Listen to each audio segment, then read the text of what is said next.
de Kensi vous présente les directs politiques du docteur Israël Goran, le futur président de la République de Côte d'Ivoire.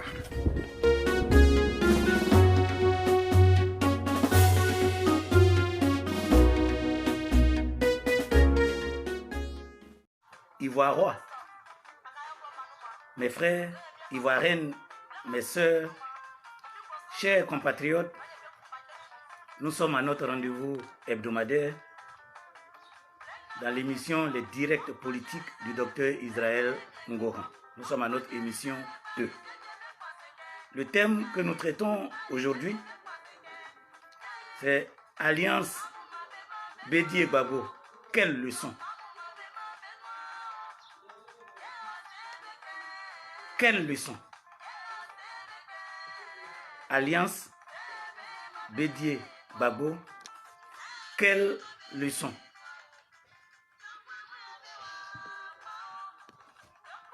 Il est important, bien-aimés frères et sœurs de notre patrie commune,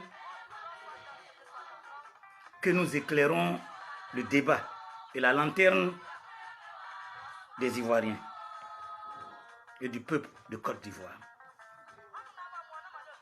Aujourd'hui, moi je peux comprendre la jeune génération qui s'excite dans l'émotion quand on parle de cette alliance et qui acclame. Mais quand je m'adresse à la génération qui est la nôtre, je voudrais seulement les appeler à être responsables, afin de montrer la voie à suivre aux plus jeunes, car les plus jeunes ont besoin d'encadrement, d'éducation. Ils ont besoin qu'on leur montre la voie. C'est pourquoi il est important, et j'espère que Ange Coulibaly aura l'humilité et l'honnêteté d'assister à l'émission jusqu'au bout. Faisons la genèse de notre vie politique depuis la fièvre multipartisme de 1990. Pour ceux qui ont suivi, c'était l'époque de la perestroïka africaine, les conférences nationales partout, pour aboutir à ce qu'il est communément appelé démocratie, que moi j'appelle multipartisme. Donc pour faire cette genèse, il est important pour nous de faire une grande différence entre deux éléments essentiels: la démocratie et le multipartisme. C'est pourquoi la première question que nous posons, c'est entre la démocratie et le multipartisme, qu'est-ce que la Côte d'Ivoire a-t-elle obtenu? Et quelles sont les conséquences de ce que nous avons obtenu? On pourrait un autre jour faire une émission carrément sur la démocratie, dans tous les principes de ce concept, ses tenants et ses aboutissants. Nous ne souffrons pas de problèmes de connaissance. Mais aujourd'hui, nous allons survoler. Mais tout de même, nous allons répondre à cette question. Qu'est-ce que la démocratie? On va faire très simple. En démocratie, le pouvoir appartient au peuple. Et le peuple, il est souverain. Donc, c'est ce peuple souverain qui exerce le pouvoir. Et c'est ce peuple souverain qui contrôle ce pouvoir. Donc, le peuple est souverain, le pouvoir lui appartient. Il exerce lui-même le pouvoir et il contrôle ce pouvoir par ce qu'on appelle la représentation.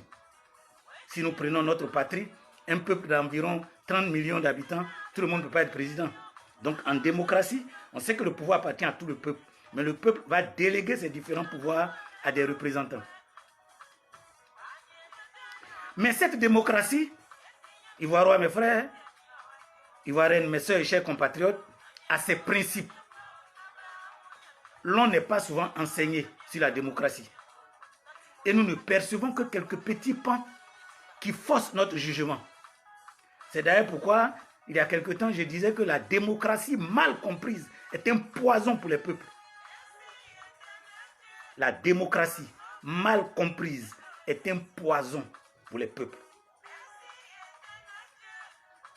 Le premier principe de la démocratie, c'est le principe économique et social.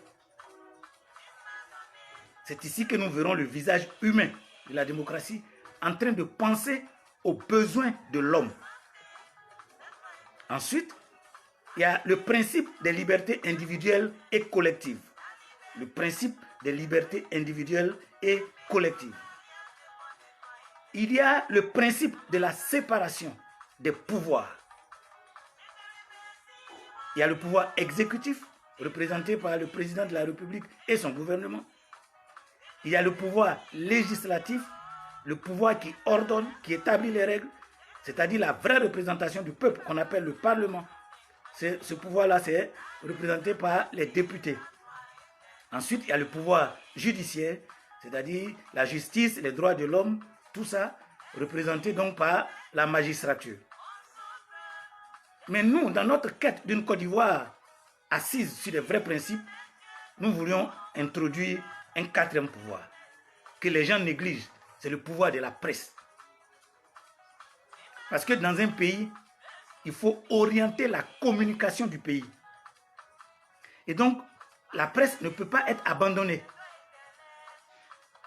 Au niveau local, c'est-à-dire interne, il doit y avoir une communication à l'intérieur de nos frontières, il doit y avoir une communication à l'extérieur de nos frontières.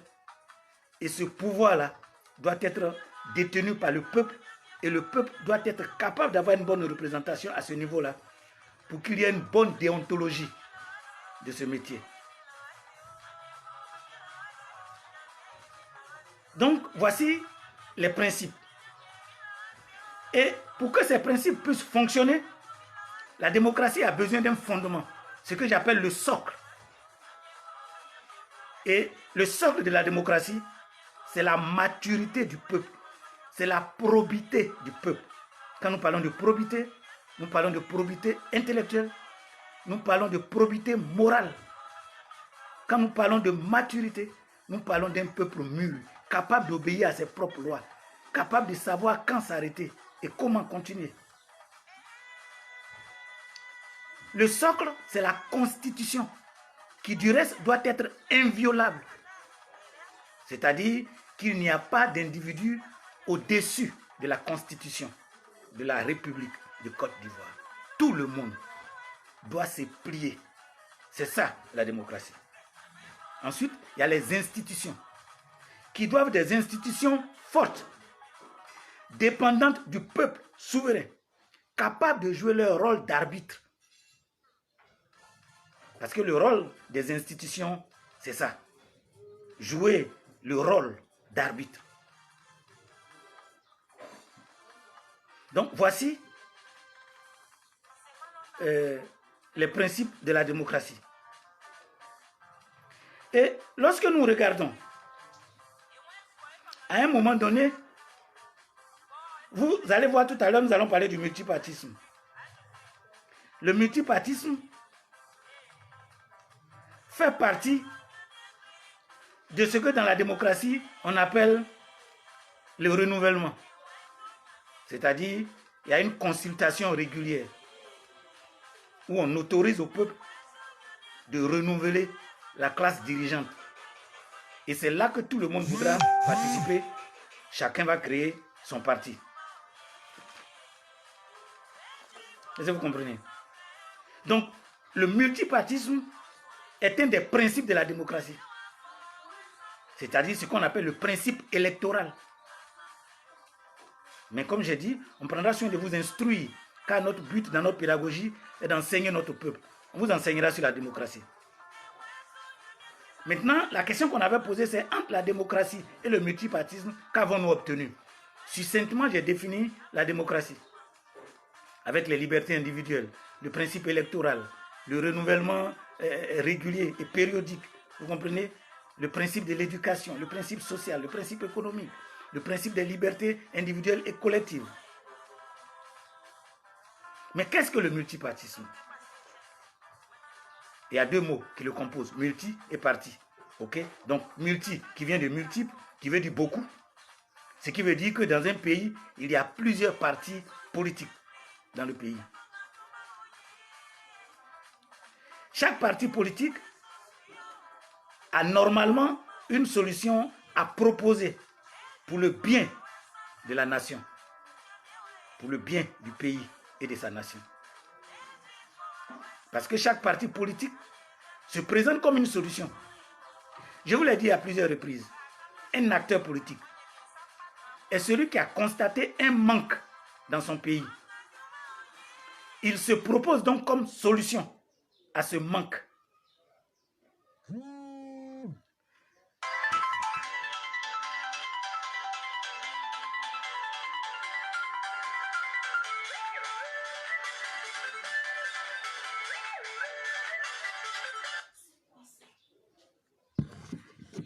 Il se propose comme manque.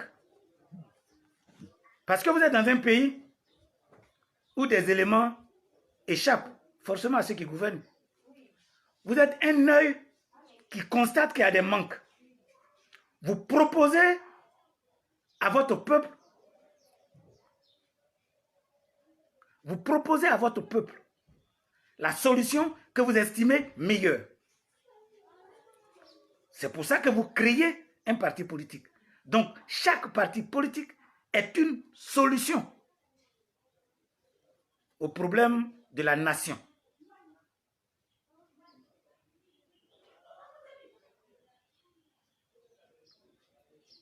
Chaque parti politique. Il est important que nous insistions sur ça parce que ça va faire partie de l'avenir de notre débat d'aujourd'hui. Je vois certains se plaignent que je ne réponds pas aux questions. Ils n'ont pas encore compris le principe de notre émission. Les mercredis, je ne réponds à aucune question. Nous avons l'émission de dimanche pour répondre aux questions. Aujourd'hui, écoutez mon exposé et souffrez de patienter. C'est ça aussi la discipline et l'ordre. On ne débarque pas dans une émission pour poser les questions parce qu'il faut poser des questions. Il faut respecter le principe de l'émission. Et un pays qui veut se développer, un pays comme la Côte d'Ivoire qui doit s'en sortir, il est important que nous commençons par la discipline, même dans les choses les plus infimes. Après, nous serons bons pour la discipline dans les grandes choses. Le désordre est trop installé dans ce pays. Il faut commencer à apprendre à être dans l'ordre. Donc, chaque parti politique doit proposer le meilleur pour son pays. Du coup, chaque parti politique est obligé d'analyser la situation passée du pays, d'analyser la situation présente du pays. Et sa solution qui projette l'avenir vient normalement pour donner de l'espoir et de l'espérance. Comment voudriez-vous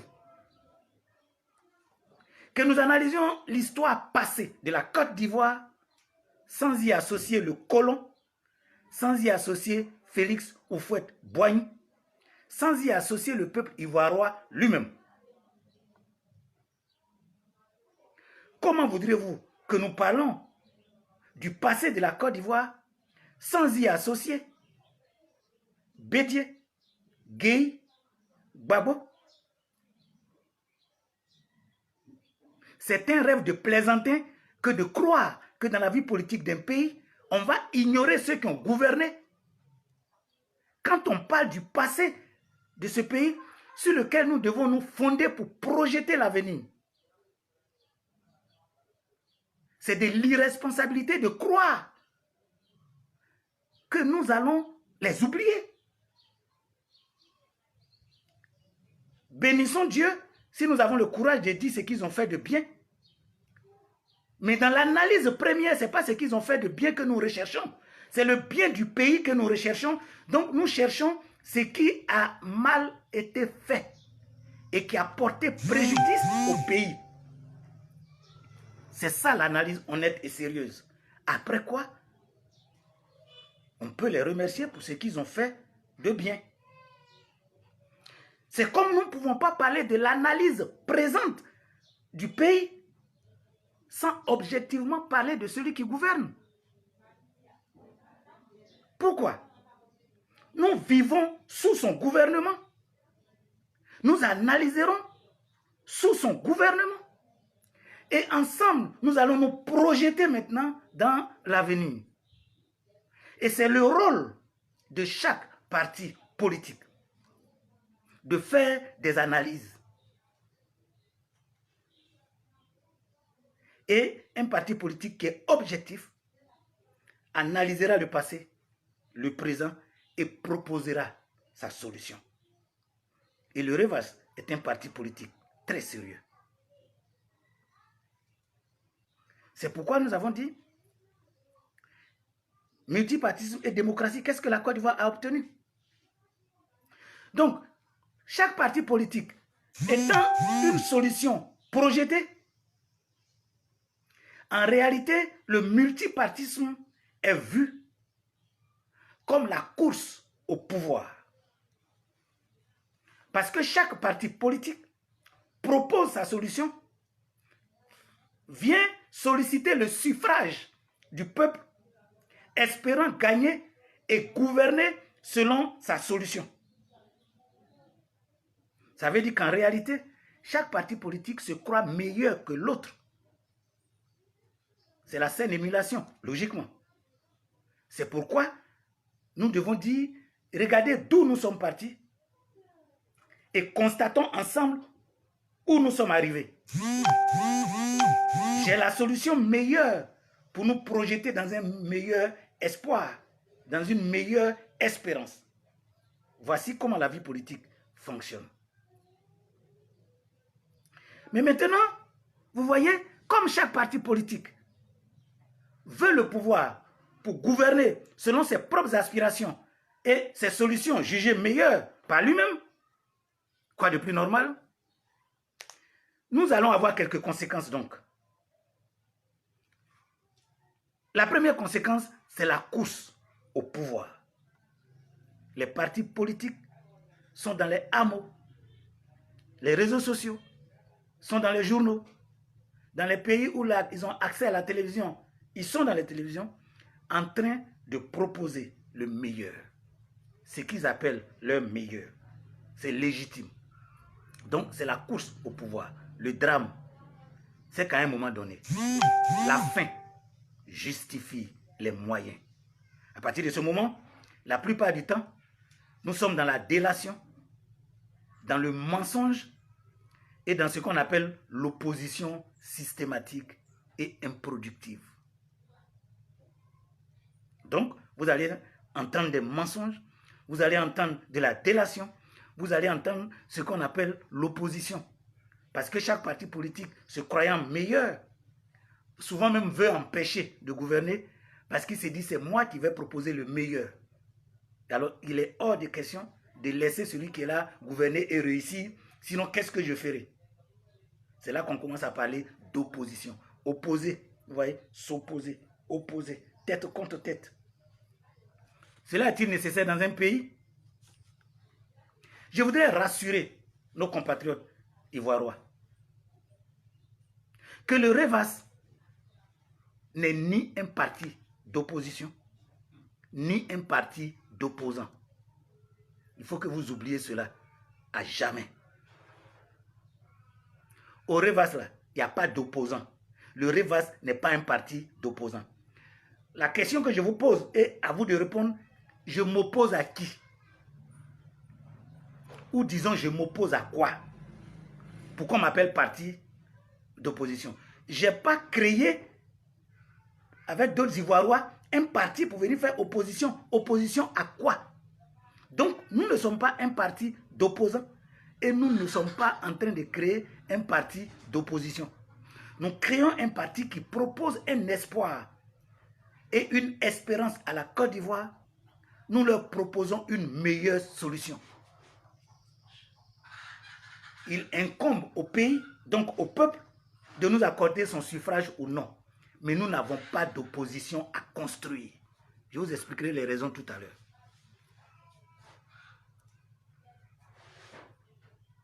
Il peut se trouver que de façon conjoncturelle, je profite pour vous dire que le mot conjoncture parle de tendance du moment. La tendance du moment. Donc, je répète, de façon conjoncturelle, on peut faire de l'opposition. C'est-à-dire quoi? Imaginons que le gouvernement propose une loi sur l'homosexualité. Nous sommes des conservateurs. Nous parlons de retour aux valeurs sources. Nous sommes contre l'homosexualité. Naturellement, nous allons susciter l'opposition à cette loi. Donc, nous allons faire des conférences de presse, expliquer qu'il n'est pas bien fondé d'adopter une loi d'homosexualité. Nous prenons le peuple à témoin. Nous pouvons demander à intervenir devant le Parlement pour parler à ceux qui vont voter la loi. En ce moment-là, nous sommes en train de susciter l'opposition du peuple pour que le peuple s'oppose à une telle loi. Mais si notre voix n'a pas été entendue et que la loi passe, nous devons nous taire comme tout le monde, espérant certainement une occasion meilleure. Parce que la loi, là, elle s'impose à tous. Et notre Parlement ayant voté la loi, nous nous plions. Parce que la démocratie commence par le respect de vos propres lois. Ce n'est pas l'excitation populaire qui est la démocratie. C'est pour ça qu'on parle de la maturité du peuple. C'est pour ça qu'on parle de la probité du peuple. Donc, au moment où une loi est proposée par le gouvernement, ou par même un député, ou par comment on les appelle même, un groupe de partis politiques, c'est là qu'on fait de l'opposition. C'est là qu'on suscite l'opposition, en vue que la loi soit rejetée, en vue que la règle proposée soit rejetée. Mais si elle n'a pas été rejetée, et que les institutions du pays ont voté et entériné la loi, elle s'impose à nous. Du coup, nous nous retirons, nous abandonnons l'opposition, puisque nous avons momentanément perdu, et nous venons pour subir, nous tous, la même loi, continuant d'expliquer que si nous étions aux affaires, de telles lois ne seraient jamais prises. C'est ça le rôle du parti politique, de continuer de proposer. Donc, conjoncturellement, on peut faire de l'opposition. Mais au Revas, nous ne sommes pas un parti d'opposition. Nous ne serons jamais un parti d'opposants. Parce que nous n'avons pas à quoi nous opposer. Il faut que vous compreniez bien. Cette notion que l'Occident, vous abandonnant dans le mal, vous a inculqué. Et que vous êtes en train de répéter à tout bout de champ. Nous, on est à l'opposition. J'ai vu quelqu'un écrire tout à l'heure que moi, je dénigre l'opposition. Quelle connerie! C'est quoi l'opposition? Vous vous opposez à quoi? On ne fait pas de l'opposition pour faire de l'opposition. Nous sommes dans un pays que nous voulons démocratique. Le pouvoir appartient au peuple. Est-ce que moi, en tant que parti politique, je peux m'opposer au peuple?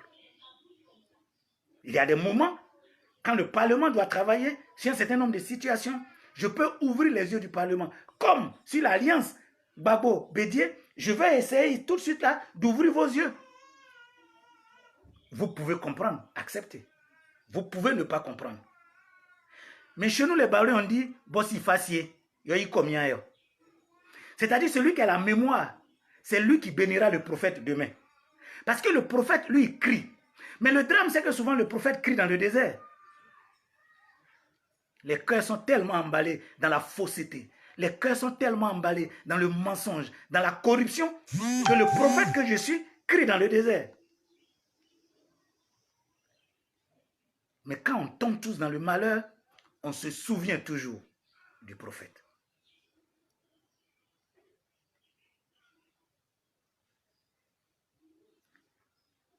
Donc, la course au pouvoir va engendrer une autre conséquence, les alliances que j'appelle alliances contre nature. Parce que systématiquement, les alliances de partis politiques sont des alliances contre nature. Pourquoi? On va prendre l'exemple de ceux qui veulent s'allier. Le PDCI dit les 12 chantiers de l'éléphant d'Afrique. Les gens ont applaudi en son temps. Je continue, moi, d'en souffrir. Peut-être que mon intelligence est trop au-dessus de la moyenne. Je dis merci à Dieu. Vous n'êtes même pas, notre emblème c'est l'éléphant. Vous n'êtes même pas un éléphant qui porte la Côte d'Ivoire. Vous voulez devenir un éléphant d'Afrique. C'est beau. Vous voyez, c'est un peu comme ça que... comment vous appelez ça là? L'africanisme, là, je sais pas, le panafricanisme. C'est comme cela que le panafricanisme ne fonctionne pas. Nos États n'existent même pas individuellement. On veut se battre pour un panafricanisme. Comment c'est possible? La Côte d'Ivoire n'existe pas. Le Ghana n'existe pas. Individuellement, les pays ne sont pas forts. On construit le panafricanisme comment?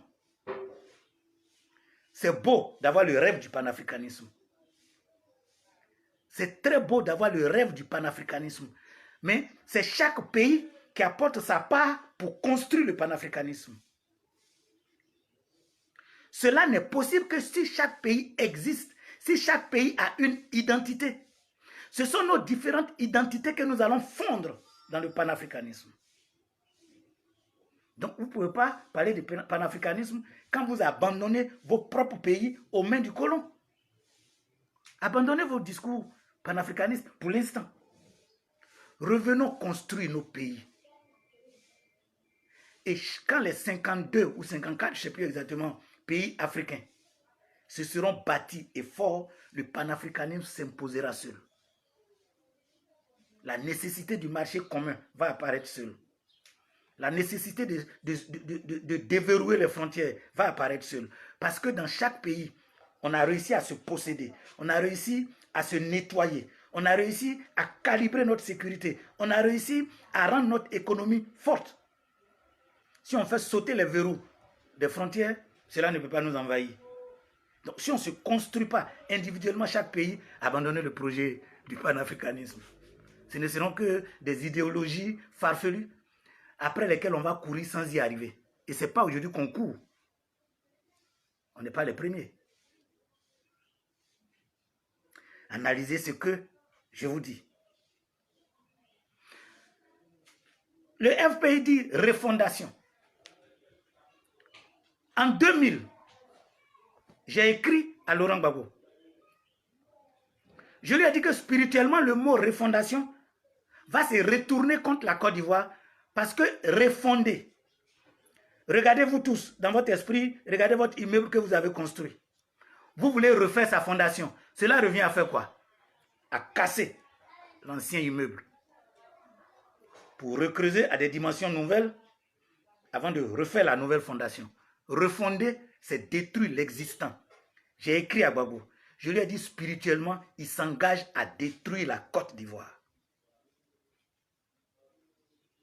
Vous savez, moi, quand je regarde les Ivoirois, quand je regarde les Ivoiriennes, vous n'aimez pas la Côte d'Ivoire. Parce que vous sautez comme des petits lapins. Vous vous bouchez les oreilles, vous fermez vos yeux. Vous n'êtes pas à la recherche de la vérité qui va nous sauver.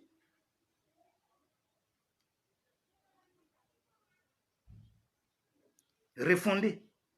Si vous voulez refonder un édifice, vous écroulez le premier. Vous le rasez. Vous déterrez l'ancienne fondation. Vous adaptez la nouvelle et vous remontez. Donc, quand il a dit qu'il va refonder, il était venu pour détruire la Côte d'Ivoire. Mais on les a appelés refondateurs.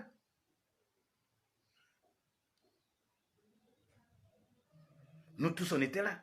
On acclamait la refondation.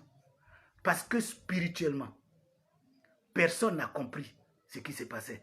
Et nous sommes là, sur les ruines fumantes de la Côte d'Ivoire détruite. Alors, comment quelqu'un qui veut refonder? Mais il refonde quelle Côte d'Ivoire? Il refonde la Côte d'Ivoire de Bédié.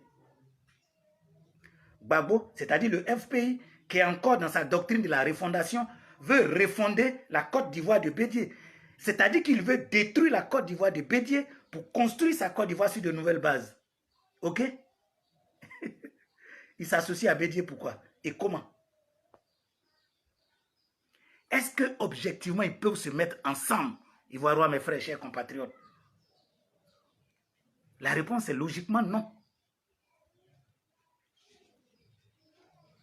Mais comme les partis politiques sont à la recherche du pouvoir et qui sont dans la course effrénée du pouvoir, à quel moment vous allez voir des partis politiques qui apparemment ne devaient pas se mettre ensemble? À quel moment? Quand ces partis se sont rendus compte qu'individuellement, ils sont insuffisants et impuissants pour gagner le pouvoir, parce qu'ils n'ont rien dans le ventre à proposer, ils vont commencer à se mettre ensemble. Et je pèse mes mots. Retenez que je suis un enseignant et que les mots que j'ai choisis dans un discours sont choisis pour vous expliquer les vérités essentielles de la situation.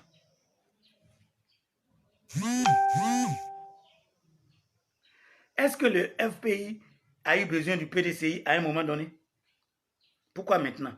Parce que le FPI, qui est d'abord divisé, c'est lequel des FPI qui aujourd'hui va se lier au PDCI? Et quand je veux m'attaquer à Gbagbo, parce que là j'y vais tout droit là, il a été incapable dans son petit parti divisé de les souder. Et vous croyez qu'il est capable de souder la Côte d'Ivoire? Si vous êtes dans un cauchemar, réveillez-vous. Tout le monde le juge d'homme charismatique, de gna-gna-gna, de gna-gna-gna, de ceci, de cela. Moi, j'ai pitié de vous. Au FPI, il y a eu une petite crise. Cet homme que vous appelez de tous les vœux et que vous pensez qu'il peut diriger la Côte d'Ivoire, il n'a même pas pu souder son propre parti. Et c'est la Côte d'Ivoire qui va réussir à souder dans ces moments-là où eux-mêmes ils ont contribué à la large division. Vous n'avez rien compris. Bonjour Ramidan, je suis très heureux de te voir. Vous comprenez? Sophie Zoa, je parle du Revas. Ouvre les oreilles, écoute. La Côte d'Ivoire est notre patrie à tous.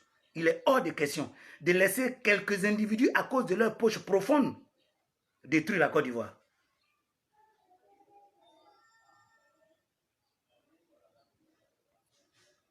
Donc aujourd'hui, quand Gbagbo, qui parle de refondation, et Bédié, qui parle de 12 chantiers d'Afrique, vont se mettre ensemble, ils se mettent ensemble sur quel projet?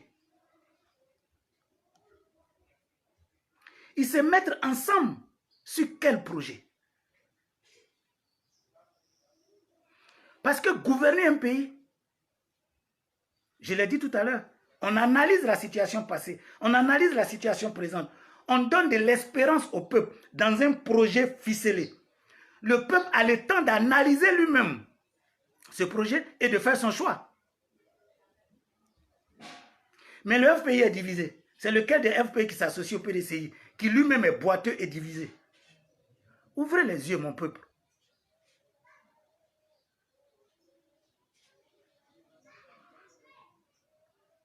Il nous embarque sur quel programme de construction?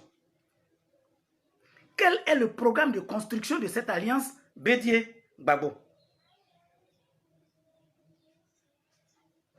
Quel est le projet de société qui nous présente que nous, en tant qu'êtres intelligibles, car je continue de croire et j'en suis convaincu, le peuple ivoirien est un peuple intelligible. Un peuple intelligent, capable de discernement. Quel est ce projet qui est donc présenté à ce peuple pour lui permettre de réagir? Il n'y en a pas. Mais si c'est ça, ce n'est pas nouveau. Si c'est ça, ce n'est pas nouveau. Depuis 26 ans, de 1993 à 2019, ça fait 26 ans. La pratique existe. La pratique de s'associer pour chasser le président au pouvoir existe depuis 26 ans. Ce n'est pas nouveau. Peut-être que Vous voyez ce qui est en train de se passer et vous espérez dedans.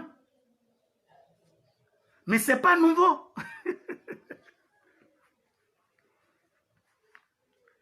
Des hautes collines de Mans, car aujourd'hui nous sommes en Manois. Bénissons la culture des Yacouba, du peuple Oué, du peuple Guéré. Je vous parle. Quel est le résultat que nous avons obtenu depuis 26 ans? Vous êtes là pour faire le bilan avec moi. Destruction des biens publics comme privés. Destruction des institutions de la République. Destruction de la nation. Nous n'avons plus de cohésion spirituelle ni de cohésion sociale.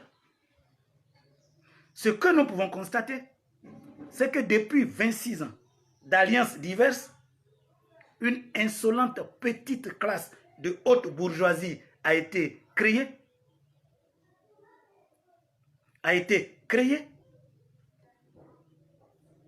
Et tout le peuple prolétaire à la traîne, sans soins, sans école, sans sécurité, sans nourriture.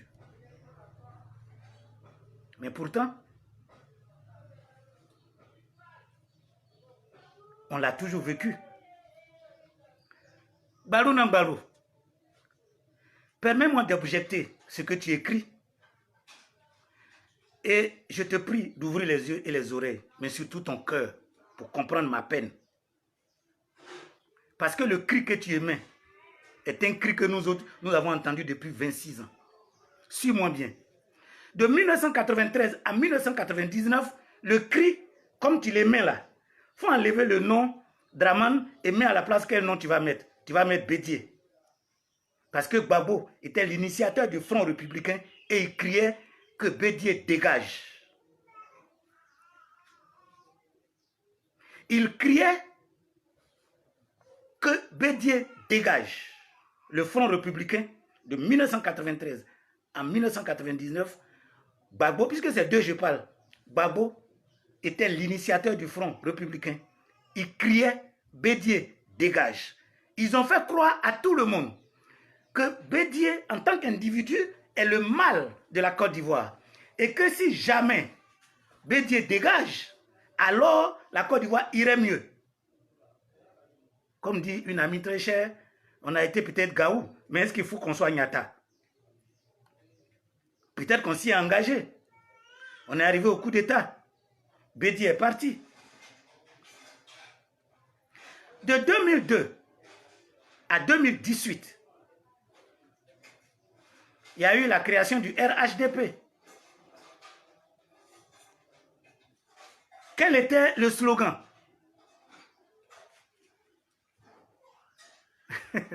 Que Gbagbo dégage. Bédié est revenu donc pour faire partie de ce RHDP qui dit que Gbagbo dégage. Donc aujourd'hui, quand vous écrivez que Dramane dégage, j'ai dit, souvenez-vous, ce n'est pas nouveau. Moi, je ne suis pas émotif. Vos slogans à la con ne m'intéressent pas. La Côte d'Ivoire et sa nation me préoccupent. Parce que nous sommes restés là à vous regarder pendant 26 ans, à changer de partenaire dans les alliances. Le bilan, c'est la destruction de la Côte d'Ivoire. Nous sommes dans l'odeur nauséabonde des morts pétrifiés. Nous sommes encore sur les ruines fumantes de la destruction de notre pays. Il est temps qu'on s'arrête. Réfléchissons.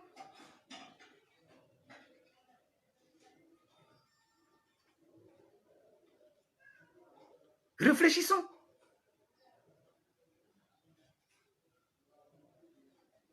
Ok? Quand tu regardes les gens du RHDP, je veux dire, en 2019, il y a eu divorce. Une guerre ouverte entre eux. C'est la tranchée de guerre. Ok? Comment en pareil cas? Vous comprenez? En Côte d'Ivoire, le malheur vient forcément de celui qui est au pouvoir. On crée des fronts contre celui qui est au pouvoir. Vous savez, quand je vous regarde, mes frères, je vous regarde avec beaucoup de compassion Parce que dans les bruits que les gens font pour vous abrutir, ça a marché. Je vois la jeunesse assise à côté des bassines de bière, en train de s'écrier. Et puis le jour, ils sont dessoulés, ils pensent à leur avenir.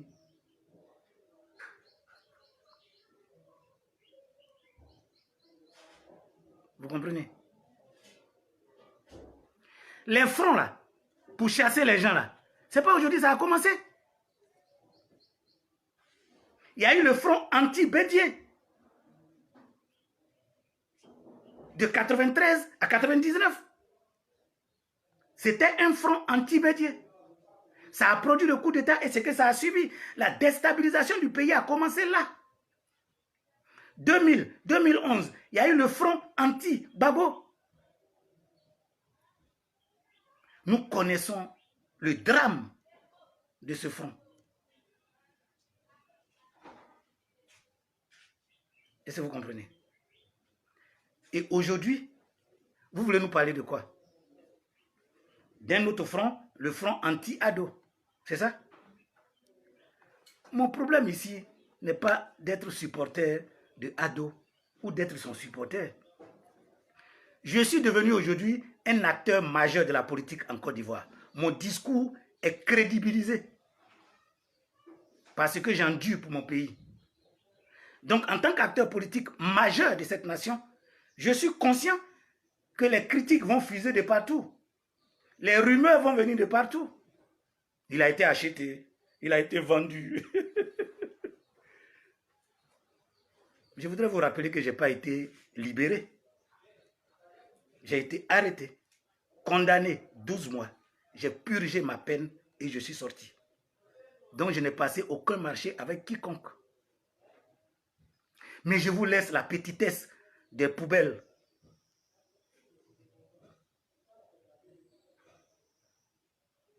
Je vous laisse la petitesse des poubelles.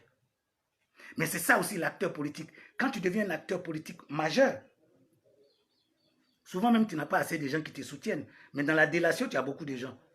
Dans des gens qui vont créer le buzz, il y a beaucoup de gens. Allons-y. Donc aujourd'hui, front anti-Bédier, front anti-Babo, front anti-Ado. La question que je vous pose, pendant ces 26 ans, qu'est-ce que la Côte d'Ivoire a gagné? Qu'est-ce que la Côte d'Ivoire elle-même a gagné? Combien d'universités? Combien d'hôpitaux? Dites-moi. Combien d'universités? Combien d'hôpitaux? Combien d'emplois créés?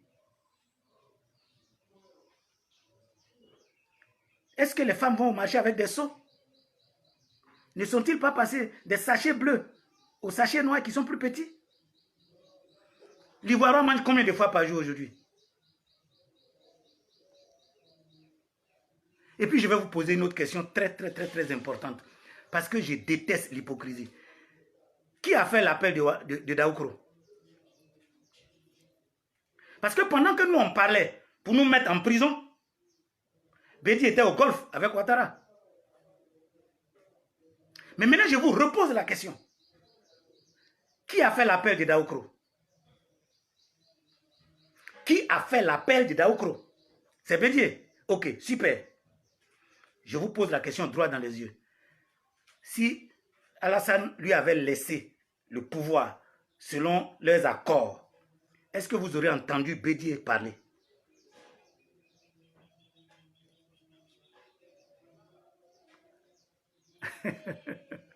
Tu vois, je te demande seulement d'élever ta conscience. Ils étaient dans un accord. Tu me soutiens, j'ai fait 2 mandats, je te fais la passe. C'est pas comme ça l'accord de Daoukro a été conçu. Sinon, insulter mon intelligence si je n'ai pas bien compris. Au moment qu'on avance, Bédier sent qu'il ne va pas avoir la place. Il réclame, on le lui arrache et on lui parle ouvertement. Du coup, Bédier va venir demander quoi? Qu'il y a des orpailleurs clandestins? Sous son pouvoir, n'y avait-il pas d'orpailleurs clandestins? L'orpaillage clandestin n'a pas commencé aujourd'hui. Et quand il a fini de dire ça, il vous a laissé orphelin, il a fui, il est en France. Ou bien?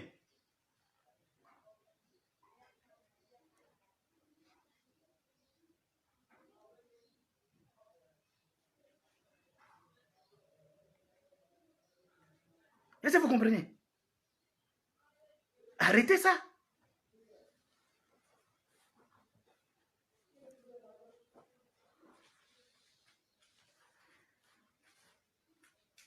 Si Ouattara avait accepté le principe de la passe et que le fauteuil avait été librement laissé à Bédié, est-ce que vous allez entendre Bédié parler? Mes frères Baoulé, à mes miens vo, à monsieur Améou Anzo, la Côte d'Ivoire vous regarde. Moi, au fait, à monsieur Fifi, à monsieur Wanzo Fouet. Vous acclamez Bédié.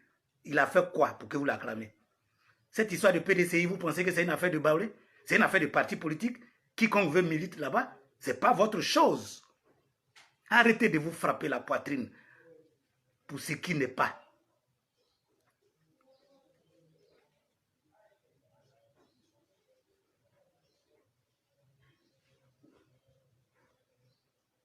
Vous comprenez?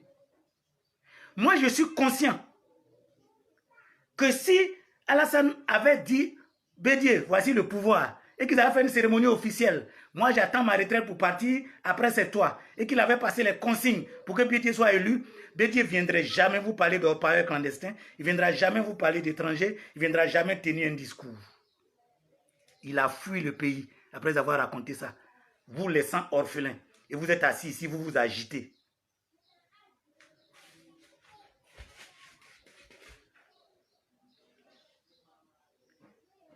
Il dirige un parti politique, j'en dirige un. On peut se parler, on est collègues.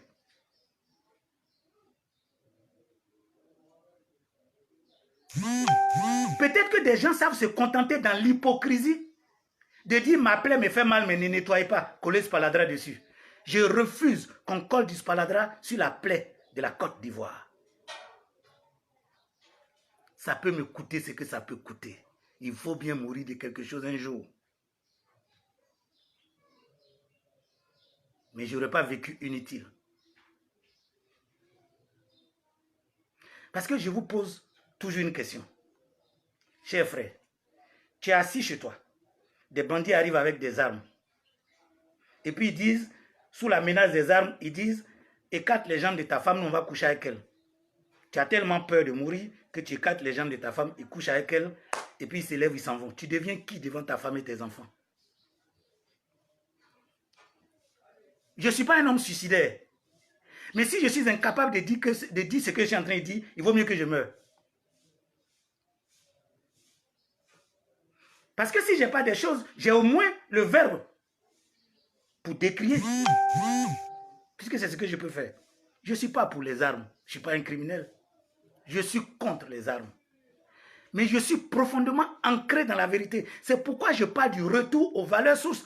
Le parti Le Revas dit, attention, nous avons loupé les bons endroits. Retournons à nos valeurs, à notre dignité en tant que peuple africain, en tant que peuple noir. Retournons à nos valeurs. Allons nous adosser à nos réalités socio-culturelles et politiques. Fonder nos républiques sur nos propres lois traditionnelles. Parce que c'est ça qui nous fonde. C'est pourquoi nous sommes obligés d'analyser ce qui s'est passé et de vous montrer les failles.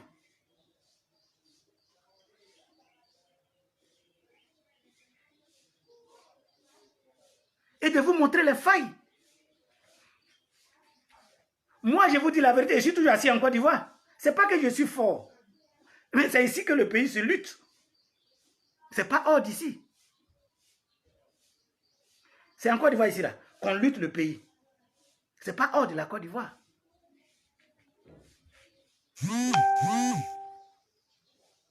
Je suis ici avec mes frères de Mans. Je suis ici avec mes frères du Nord. Je suis ici avec mes frères du Centre, du Sud. Je suis ici avec mes frères de l'Ouest. Je suis ici. C'est ici que nous souffrons les mêmes peurs. C'est ici que nous souffrons les mêmes psychoses. C'est ici que nous souffrons du même manque de médicaments. C'est ici. Nous ne mangeons pas être rassasiés pour rôter. Nous avons faim ensemble et puis nous parlons de la Côte d'Ivoire.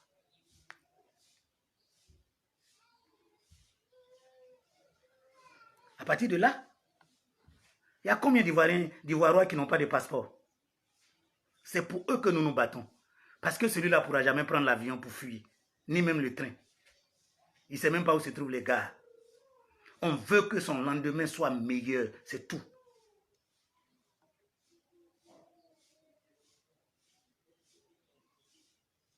Vous défendez des gens qui ne sont même pas dans le pays. Où est Gbagbo?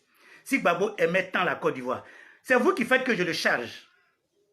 S'il aimait tant la Côte d'Ivoire, pourquoi quand il était à La Haye, il n'a pas dit où je vais en Côte d'Ivoire ou je reste en prison? Vous pensez que nous sommes en train de nous amuser? Parler de 20 millions d'âmes, de leur avenir, de leur sécurité? Vous voulez mettre ça dans le pantalon d'un seul homme?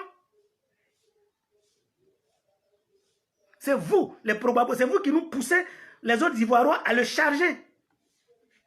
Moi, j'ai trouvé des militaires soi-disant probabo en prison. Ils ont 8 ans, 9 ans de prison. Ils ne savent même pas s'ils vont sortir un jour. Quand il est parti depuis qu'il est dans son coin là-bas, est-ce qu'il leur a fait un clin d'œil? Vous nous parlez de quoi là?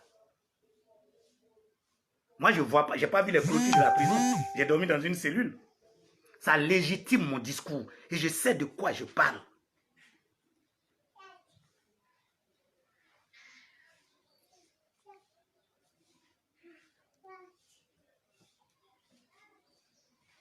Vous voyez? Aujourd'hui, vous voulez orchestrer ce front anti-Ado. Et les deux aussi se sont associés à Ado pour créer les autres fronts. Le front anti-Bédié a été créé avec Gbagbo et Ado. Le front anti-Gbagbo a été créé avec Bédié et Ado. Aujourd'hui, ils veulent venir nous créer encore un autre anti-Ado. Attendez, cette génération-là se fout de nous. Et vous n'avez pas conscience de ça? Cette génération se fout de nous parce que chaque membre de ces différentes alliances a gouverné. Bédié a gouverné, Gbagbo a gouverné, Ado est en train de gouverner. Donc, nous avons déjà vu au moins leurs résultats et nous avons vu les résultats de leurs alliances. De quel droit vous voulez vous permettre de tromper à nouveau les Ivoiriens pour leur faire croire que Bédié et Gbagbo sont une solution? Nous disons rupture. Parce que ce que vous ne comprenez pas, le REVAS ne donne caution à aucun d'entre eux. Le REVAS dit rupture. Constitutionnellement, Ado a fini son mandat. Donc, nous, même dans nos pires cauchemars, on ne pense pas à sa candidature. Donc, on n'a pas de souci avec ça. Mais ne venez pas nous dire non plus, dans la même constitution, que Bédié et Gbagbo ont droit à des candidatures. Vous me trouverez en tant que républicain sur votre route.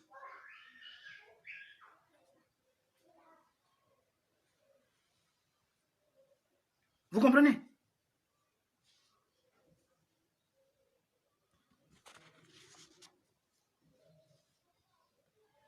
Tu n'es pas obligé de croire en ce que je dis, c'est ton droit.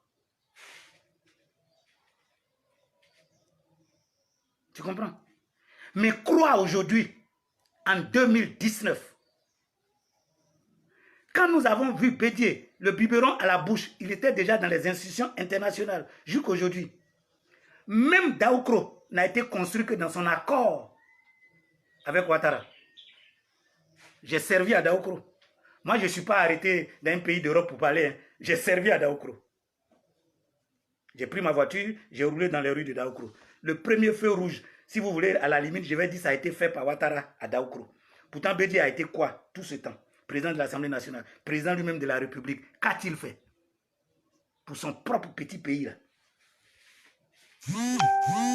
Même sa propre maison qu'il était en train de construire, quand le coup d'État a eu lieu, il a abandonné ça en brousse là-bas. Aller après presse ou je ne sais pas quoi. Ça veut dire qu'il était en train de construire ça avec l'argent des contribuables. Vous voulez nous raconter quoi? Vous nous racontez quoi? Donc si c'est pour la Côte d'Ivoire là, vous n'allez pas venir tromper les Ivoiriens ici sous mes yeux. Jamais. Donc nous disons non à cette alliance Bédié Gbagbo.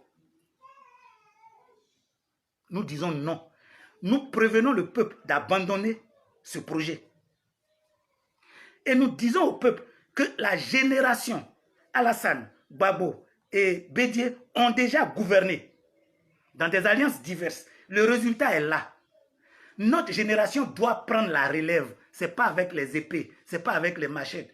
C'est avec des propositions, c'est avec des projets de société. Vous savez, le leadership a 3 piliers. Le leader, le projet et le peuple. Le Revas a son projet de société. Il est versé. On en a parlé tous les jours. Il a son leader, le docteur Israël Ngouran. Allons à la recherche du peuple avec lequel nous allons mettre en place ce leadership pour bâtir la Côte d'Ivoire. Que les autres partis soient capables de venir nous affronter sur le terrain des idées. Que les autres partis soient capables, que le RHDP soit capable de nous proposer un projet. Parce que émergence 2020, ça ressemble à quoi? Ce n'est pas quantifiable. 12 chantiers de l'éléphant d'Afrique. Envoyez le projet. On vous attend. Laissez les matraques de côté. Envoyez vos projets, on va discuter. Le peuple de Côte d'Ivoire est intelligible pour discuter.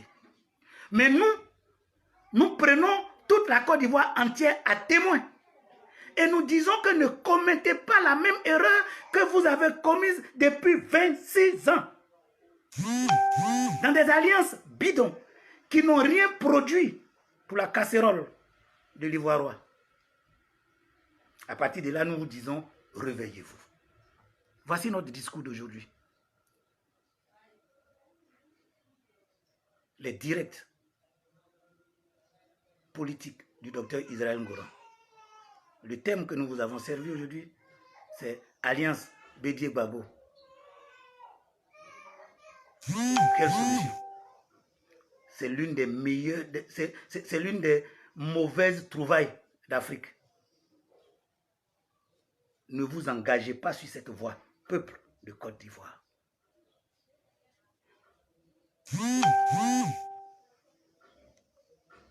Ne vous engagez pas sur cette voie. Aujourd'hui, la Côte d'Ivoire est un peuple mature, capable. On a des professeurs d'université. On a des médecins. Nous avons des agrégés. Nous avons des constitutionnalistes, des instituteurs, des professeurs. Nous avons des commis de toutes sortes. Des gens capables de manipuler la langue que je manipule. Des cerveaux capables de réfléchir.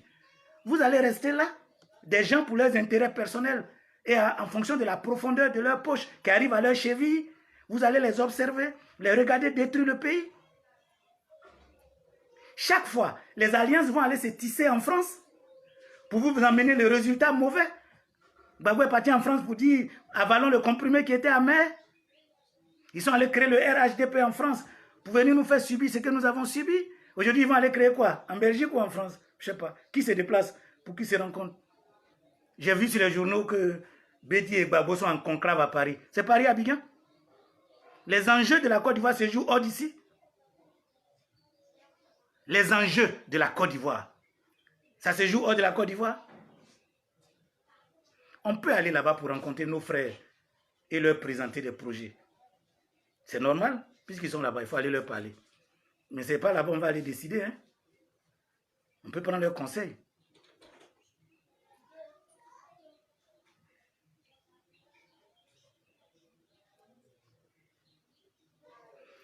Je voudrais vous saluer et nous prenons rendez-vous le dimanche à 18h GMT parce que le mercredi, le thème est présenté et le dimanche, nous venons en discuter. Ce que je souhaiterais, ceux qui ont des questions, vous pouvez les poser déjà inbox. Ça nous permet de préparer l'émission du dimanche. Comme ça, on peut lire vos noms et répondre à vos questions. On peut répondre à des questions de la première émission. On peut répondre à des questions concernant la deuxième émission. Mais je ne répondrai pas à des questions qui ne concernent pas les émissions faites. Par exemple, quelqu'un m'a posé une question sur le CFA. Quand je ne lui réponds pas, là, il croit que je ne vois pas. Le jour où je vais traiter le CFA, parce que je vais vous dire la vérité, le CFA, c'est le dernier de mes soucis. Pour l'instant, c'est un billet qui est là. Est-ce que les Ivoiriens en ont même pour dépenser? Donc, quel que soit le type de monnaie même que vous allez mettre en place, est-ce que les Ivoiriens en auront pour dépenser? Le problème, c'est de mettre en place ce qui va produire déjà de la monnaie aux Ivoiriens. Après, on verra quel type de monnaie il leur faut. Il ne faut pas mettre les charrues avant les bœufs. Félix Houphouët-Boigny disait qu'un homme qui a faim n'est pas un homme libre. Il a dit que celui qui est écrasé par les préoccupations matérielles n'a ni le temps, ni la force de s'élever au-dessus des contingences immédiates. Faisons en sorte que notre peuple arrête d'avoir faim, alors que nos leaders politiques ont des poches pleines.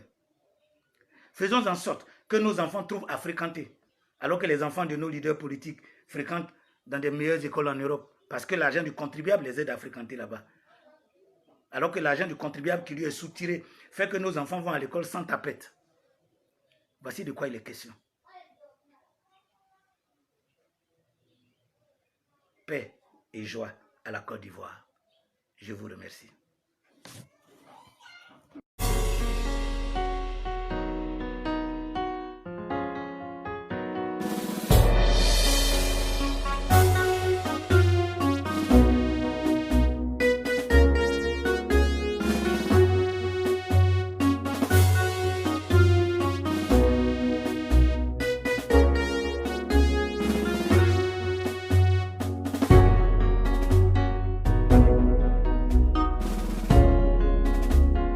C'était les directs politiques du docteur Israël Goran. Bye bye et à bientôt.